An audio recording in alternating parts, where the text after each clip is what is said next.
नारायण नारायण नारायण नारायण। राधे राधे मित्रों, हमारे चैनल साधक संजीवनी में आपका हार्दिक स्वागत है।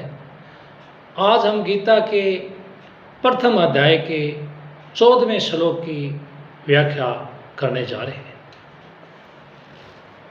संबंध इस अध्याय के आरंभ में ही धृतराष्ट्र ने संजय से पूछा था कि युद्ध क्षेत्र में मेरे और पांडवों के पुत्रों ने क्या किया।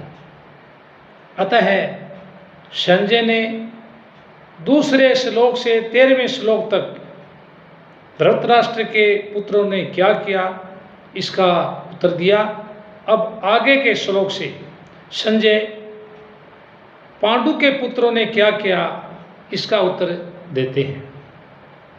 ततः श्वेतैर हैर्युक्ते महति शयनंदने स्थितो माधव पांडवाश्चे दिव्यो शंखो प्रदधमतु। उसके बाद सफेद घोड़ों से युक्त महान रथ पर बैठे हुए लक्ष्मीपति भगवान श्री कृष्ण और पांडुपुत्र अर्जुन ने भी दिव्य शंखों को बड़े जोर से बजाया। व्याख्या ततः श्वेतैर हर्ये युक्ते। चित्र गंधर्व ने अर्जुन को 100 दिव्य घोड़े दिए थे। इन घोड़ों में यह विशेषता थी कि इनमें से युद्ध में कितने ही घोड़े क्यों न मारे जाएं, पर यह संख्या में 100 के 100 ही बने रहते थे, कम नहीं होते थे। ये पृथ्वी स्वर्ग आदि सभी स्थानों में जा सकते थे। इन्हीं 100 घोड़ों में से सुंदर और सुशिक्षित 4 सफेद घोड़े अर्जुन के रथ में जुते हुए थे। महति शयनंद ने स्थितो। यज्ञों में आहुति रूप से दिए गए घी को खाते खाते अग्नि को अजीर्ण हो गया था, इसलिए अग्निदेव खांडव वन की विलक्षण विलक्षण जड़ी बूटियां खाकर जलाकर अपना अजीर्ण दूर करना चाहते थे। परंतु देवताओं के द्वारा खांडव वन की रक्षा की जाने के कारण अग्निदेव अपने कार्य में सफल नहीं हो पाते थे। वे जब जब खांडव वन को जलाते तब तब इंद्र वर्षा करके उसको यानी अग्नि को बुझा देते। अंत में अर्जुन की सहायता से अग्नि ने उस पूरे वन को जलाकर अपना अजीर्ण दूर किया और प्रसन्न होकर अर्जुन को ये बहुत बड़ा रथ दिया। 9 बैलगाड़ियों में जितने अस्त्र शस्त्र आ सकते हैं उतने अस्त्र शस्त्र इस रथ में पड़े रहते थे। ये सोने से मंडा हुआ और तेजोमय था। इसके पहिए बड़े ही दृढ़ एवं विशाल थे। इसकी ध्वजा बिजली के समान चमकती थी। ये ध्वजा 1 योजन यानी 4 कोस तक फहराया करती थी। इतनी लंबी होने पर भी इसमें न तो बोझ था, न यह कहीं रुकती थी और न कहीं वृक्ष आदि में अटकती ही थी। इस ध्वजा पर हनुमान जी विराजमान थे।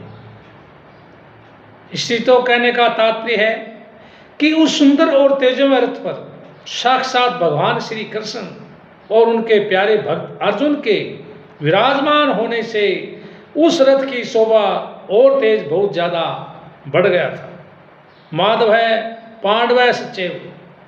माँ नाम लक्ष्मी का है और धव नाम पति का है। अतः माँ नाम लक्ष्मी पति का है, यहाँ पांडव नाम अर्जुन का है, क्योंकि अर्जुन सभी पांडवों में मुख्य है। पांडवा नाम धनंजय अर्जुन नर के और श्री कृष्ण नारायण के अवतार थे। महाभारत के प्रत्येक पर्व में आरंभ में नर यानी अर्जुन और नारायण भगवान श्री कृष्ण को नमस्कार किया गया है। नारायणम नमस्कृत्यम नरम चैव नरोत्तमम। इस दृष्टि से पांडव सेना में भगवान श्री कृष्ण और अर्जुन ये दोनों मुख्य थे। संजय ने भी गीता के अंत में कहा है कि जहाँ योगेश्वर भगवान श्री कृष्ण और गांडीव धनुषधारी अर्जुन रहेंगे, वहीं पर श्री विजय विभूति और अटल नीति रहेगी। दिव्यो शंखो प्रदधमतु। भगवान श्री कृष्ण और अर्जुन के हाथों में जो शंख थे वे तोजम्य और अलौकिक थे। उन शंखों को उन्होंने बड़े जोर से बजाया। यह शंका हो सकती है कि कौरव पक्ष में मुख्य सेनापति पितामह भीष्म हैं, इसलिए उनका सबसे पहले शंख बजाना ठीक ही है। परंतु पांडव सेना में मुख्य सेनापति धृष्टद्युम्न के रहते हुए ही सारथी बने हुए भगवान श्री कृष्ण ने सबसे पहले शंख क्यों बजाया? इसका समाधान है कि भगवान सारथी बने चाहे महारथी बने, उनकी मुख्यता कभी मिट ही नहीं सकती। वे जिस किसी भी पद पर रहें सदा सबसे बड़े ही बने रहते हैं, कारण कि वे अच्युत हैं, कभी च्युत होते ही नहीं।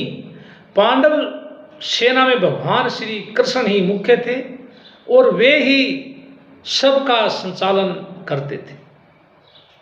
जब वे बाल्यावस्था में थे उस समय भी नंद उपनंद आदि उनकी बात मानते थे। तभी तो उन्होंने बालक श्री कृष्ण के कहने से परंपरा से चली आई इंद्र पूजा को छोड़कर गोवर्धन की पूजा करनी शुरू कर दी। तात्पर्य है कि भगवान जिस किसी अवस्था में, जिस किसी स्थान पर और जहाँ कहीं भी रहते हैं वहाँ वे मुख्य ही रहते हैं। इसलिए भगवान ने पांडव सेना में सबसे पहले शंख बजाया। जो स्वयं छोटा होता है वही ऊंचे स्थान पर नियुक्त होने से बड़ा माना जाता है। अतः जो ऊंचे स्थान के कारण अपने को बड़ा मानता है वह स्वयं वास्तव में छोटा ही होता है। परंतु जो स्वयं बड़ा होता है वह जहाँ भी रहता है उसके कारण वह स्थान भी बड़ा माना जाता है। जैसे भगवान यहाँ सारथी बने तो उनके कारण वह सारथी का स्थान यानी पद भी ऊंचा हो गया। नारायण नारायण नारायण नारायण।